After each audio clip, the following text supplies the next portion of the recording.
206 देश हैं इस धरती पर लगभग, कुछ कम ज्यादा हो तो आप देख लीजिएगा।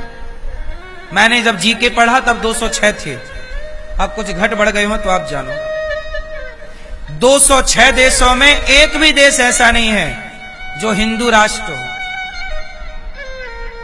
अभी मैं एक जगह गया तो मैंने वहां देखा कि वहां छोटे छोटे बच्चे खेल रहे थे। सारे बच्चे मुसलमानों के थे।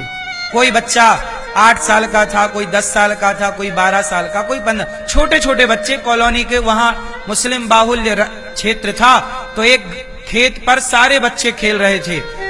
5 साल का बच्चा भी वहां था और 8 साल का और 12 साल का। मैंने देखा कि लगभग वहां पर 30-40 बच्चे थे। मैंने दूर से देखा, वो सारे बच्चों के सिर पर टोपी थी, जबकि बच्चे कोई 5 साल का था, कोई 10 साल का, कोई 15 साल का। सारे बच्चों के सिर पर टोपी थी। बोलो हाँ, खेल रहे थे, जबकि वो क्रिकेट खेल रहे थे, खेल रहे बच्चे हैं, खेल रहे थे। सबके माथे पर टोपी थी। पर तुम बताओ कि तुम्हारे बच्चे के माथे पर तिलक है, गले में तुलसी की माला है, तुम्हारे बच्चे के मुंह पे भगवान का नाम है, गीता का श्लोक है, कैसे तुम्हारा विकास होगा? तुम्हारी संस्कृति का विकास कैसे होगा? माथे पर तिलक लगाओ। हिंदू हो तो हिंदू की तरह रहो। मुसलमान का बच्चा तो नमाज पढ़ता है, तुम्हारा बच्चा गीता कब पढ़ता है? तो मुसलमानों के कंट्री हैं 52, आज 52 कंट्री है। मुझे विश्वास है कि उनकी 70 कंट्री भी हो सकती है, उनकी 100 कंट्री भी हो सकती है, क्योंकि वो अपने धर्म के लिए बड़े कट्टर हैं। वो अपने धर्म को प्यार करते हैं, अपने मजहब को बड़ा प्यार करते हैं। लेकिन तुम कहां प्यार करते हो? कहां तुम्हारे बच्चे गीता से प्यार कर रहे हैं? भगवान को गाली और देते हैं, अरे भगवान भगवान कुछ नहीं होता। मुसलमान कभी नहीं कहता कि अल्लाह बल्ला कुछ नहीं होता। पर हिंदू 1000 मिल जाएंगे जो टीवी डिबेटों में बैठ करके हैं, पता नहीं हिंदू हैं कि भी नहीं, पर वो गाली भगवान को देते हैं। बोलो हाँ, इससे क्या होगा? आपका ह्रास हो जाएगा। जो व्यक्ति अपने संस्कारों को नहीं फॉलो करता, जो अपने आदर्शों पर नहीं चलता, बर्बाद हो जाता है।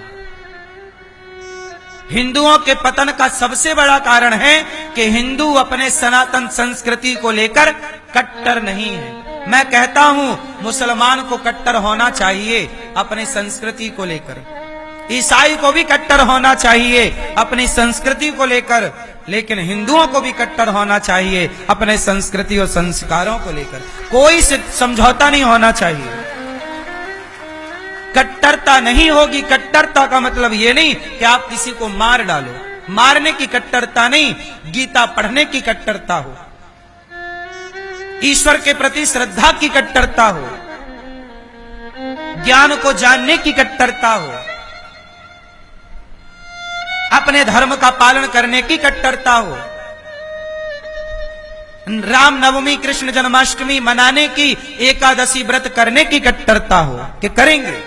आज देखो बकरीद आती है ना, ईद आती है, तो भारत में मुसलमान कहीं भी काम कर रहा हो, कितना भी महंगा काम कर रहा हो, छोड़ करके अपने घर चला जाता है। साहब 3 दिन काम नहीं करेंगे हम, हमारा त्योहार है, बकरीद आने वाली है। लेकिन हिंदू कहां बोलता है कि आज एकादशी आ रही है भैया, आज हम भगवान का चिंतन करेंगे, आज हम काम नहीं करेंगे, एकादशी है, भगवान का भजन करेंगे, आज पूर्णिमा है, चलो आज हम काम करेंगे। नहीं, हिंदुओं के अंदर कोई कट्टरता नहीं है। वो जानते नहीं कब एकादशी आई, कब चली गई, लेकिन उन्हें पता है, छोटे बच्चे को भी पता है कब बकरीद आने वाली है। सारे मुसलमान संगठित हैं, एक आवाज में दौड़ जाते हैं। पर तुम हिंदू आपस में लड़ते रहो जातियों के नाम पर। सिर्फ लड़ना है आपको, यही पतन का कारण है। याद रखो कश्मीर को सारे पंडित खदेड़े गए थे, आज तक नहीं बस पाए। बोलो हां, सरकार कोशिश कर रही है बसाने की, नहीं बस पा रहे हैं। कश्मीर वही था जो हिंदुओं की भूमि थी, कश्यप ऋषि की भूमि, ऋषियों की भूमि कश्मीर, जहां ब्राह्मण लोग रहा करते थे, हिंदुओं के मंदिर थे, हिंदुओं के पूजाएं पद्धतियां थी। श्रेष्ठ जैसे काशी ज्ञान की भूमि है, ऐसे कश्मीर बड़े विद्वानों की भूमि रहा करती थी। एक टाइम पर बड़ा नाम था काशी की तरह कश्मीर का, हिंदुओं से भरा था कश्मीर। खदेड़ दिए गए पंडित, कश्मीर के पंडित, कश्मीरी पंडित खदेड़ दिए गए। क्या कर लिया आप लोगों ने? आज खदेड़ दिए जाओगे भारत से तो क्या कर लोगे? इसलिए मेरी मां, जरूरी है कि आप भी अपने धर्म को लेकर कट्टर हो। एक हाथ में गीता रखो और दूसरे हाथ में गांडीव रखो।